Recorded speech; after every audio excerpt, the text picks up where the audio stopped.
Annyeonghaseyo everyone, my name is Lee and welcome to Fight Style, the channel based on combining the world of video games to our world through martial arts. If you haven't had a chance to watch the first two Nintendo videos, feel free to go watch them. Otherwise, watching this video will not spoil 1 and 2 for you. You can honestly watch them in any order. So with that being said, let's start my third year on YouTube with Nintendo 3. I was in my car listening to Pandora like I always do when a song came on called Power Glove. Now you're playing with power. And that song by itself started an avalanche of ideas to form in my head. It started with me hearing the song, then thinking about my first Nintendo video and how I was trying to find out what the word Nintendo meant. Then in my second video, where I thought of how to use it in real life. But in this episode, I'm excited. I'm very overly excited to show you what I've pieced together. What if we have been learning Nintendo physically over the years? For years now, we've learned how to use Nintendo without directly learning how to use it, meaning we learned it subconsciously. Going back in time for this theory, we're going to go back to 1985 with the light gun, or the zapper. This is an example of Nintendo getting us more connected to our video game world. Even though it's not one of the first, Odyssey's shooting gallery released even before the zapper. Without getting into how it physically works, I want to draw your attention to how it makes you feel mentally. It was to immerse you into the game to make you feel like you're really hunting for ducks or fighting in a western. Years after this was the Power Glove. Now this thing was a gimmick, not really living up to its expectations of the price being $75 in 1989. With the inflation of the dollar then to now, $1 is $2, so with today's money it would be about $150. That is a lot of money, but the fact that it works or not is not my main point. I want you to see the physical movement of what you're doing to affect what's happening in the game. What most of us know from the game reviewers saying on YouTube and other places can tell you that the Power Glove just doesn't work, and it isn't as fast responding as most toys are today. But it is one step closer to Nintendo.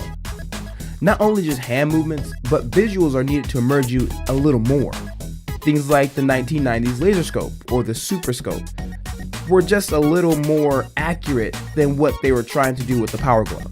Personally, the super scope was way too much fun. It worked accurately and perfect for me, and honestly I got hours upon hours of playing that thing. I was very young when I first saw this game. When my father played it and my mother played it, I was sitting on the couch in the corner in the fetal position because I was afraid. I've played games before and I know bad guys want to defeat you, but the super scope, it seemed a little too real. They were physically aiming to hit you while you were fighting them in your own house. Next, we get into where it's all about visuals in the 1995's Virtual Boy that was trying to get you into the game but didn't do too well. If you're wondering, where is it going with this? I'm getting there, just sit tight. Because what I'm basically doing is trying to show you the development of the martial art over the years. When a new martial art is created, it is never perfect right off the bat. It takes years and years to knock out all the kinks and its flaws. Nintendo was many things, like I said in my first video. It tried to be a hotel, it tried to make ramen noodles, it tried toys. But the real development of the Nintendo martial art was through video games. Now up until this point, Nintendo hasn't been doing a good job with combining us to the video game world. Just more along the lines of scaring us in our basements, pooping ourselves. Until 2006, when the Wii was released. This thing literally put Nintendo on the map when it came out. What caught me off guard was the controllers. You had to point the controller at the screen in order to interact with the on-screen hub or the menu screens, and even to play most of the games, much like the Super Scope. Looks like they made that work. Not only that, but the control was in your hands. Each hand had its own sense of controls, allowing you to move things or interact with things on screen, immerses you into the game much easier, like the Power Glove was trying to achieve.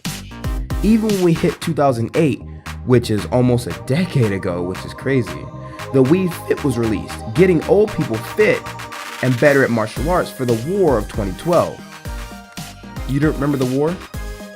Some do, some don't. Now, thanks to the Wii, Motion controls are not foreign to us anymore.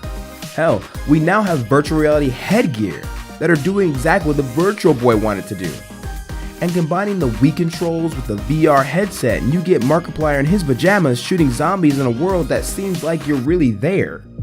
Even over on Game Theory, where MatPat makes theories and tells jokes that are 100% funny and not corny at all, released an episode on the Nintendo Switch's release date.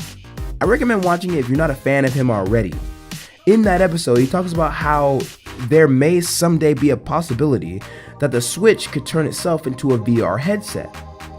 And if that happens, plus how sensitive the controls are for the Switch, we will more likely be seeing a world where we will be stepping into the video game realm much easier. So, one aspect of Nintendo is adapt. You must adapt to this world that they're creating and how to control yourself in it. If you are unable to adapt, you will not survive the game and cannot win. Also, Do. Do means the way of, remember? And I have decided that 10 just means 10. But Nin, what could that mean? We'll find out what Nin means at some point. But 10. Well, with the number 10, there will obviously be 10 aspects of the Nintendo martial art. Jumping, defend yourself to keep control, and adapt to the world you're in. Well, there's 3 out of 10. Nintendo, the way of the 10 nins. Almost there. Let's get it, guys.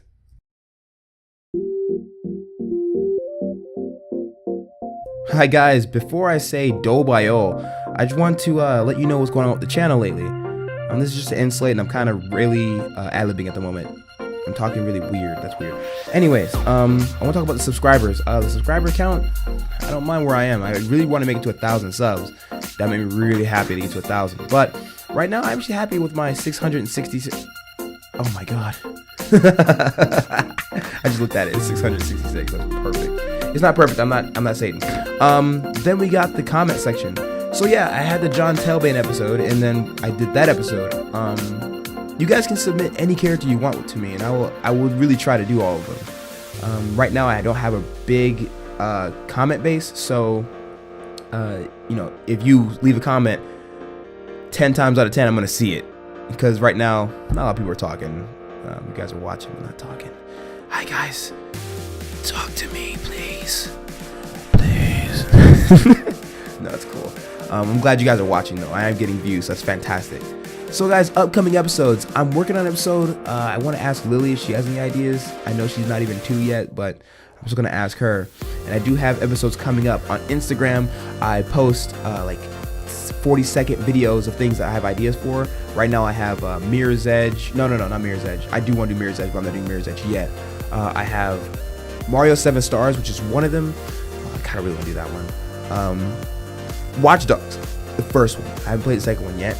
And I think, Ragnarok. I want to do some Ragnarok stuff. So those are 2. There are 3 that are up right now. I'm sure I missed one, and it's going to be left out. Oh, it's Nintendo 3. Aha. I'm doing that one now. That one got a lot of likes on Instagram, so that's why I did that one first. Upcoming things, I took off Josie's Best. Josie's Best used to be on my channel, but now we took them all off, and they're all deleted. They're not deleted because we hate each other, but they're off because she has her own channel now. So what's going on with that is you can find Josie's Best on the link channel. I'll put that on the bottom so you guys can subscribe to her if you want to watch her play Let's Plays, because she freaks out all the time when she plays. We do have a new intro for her, so she's going to be making a new video very soon. But on that channel, we're uploading her older episodes, so sit tight and we'll get those out. There's 2 more channels that we're working on. Not me, myself, but there's people I know. There's the Unorthodox Brains. I'll put them down there too. Unorthodox Brains is a... they post just random things. Right now we're doing like ritual stuff, and it's really crazy. We'll get there. And then the last thing is the Babble. That's the most successful right now. The Babble is a podcast. I'm not a part of it yet, but I think they wanted me to do something in it, but right now nothing. So on the bottom, those are things I know about right now and I'm connected to, and that's why I give my shout out to. So I'm recording this at the Dojang, and my daughter's out there screaming. Hold on, let me see if I can get her to get a guest star in here. Hold on one second, see if I can get her for the ending. Alright, so now I have Lily in here. She muted it. I have her for the podcast. Alright, Lily, can you say a few words to Thank you. Yes, and can you tell them how you want to do more episodes? Can you tell everyone do bayo? Say do bayo. Alright, see you later everyone. Alright, thanks guys.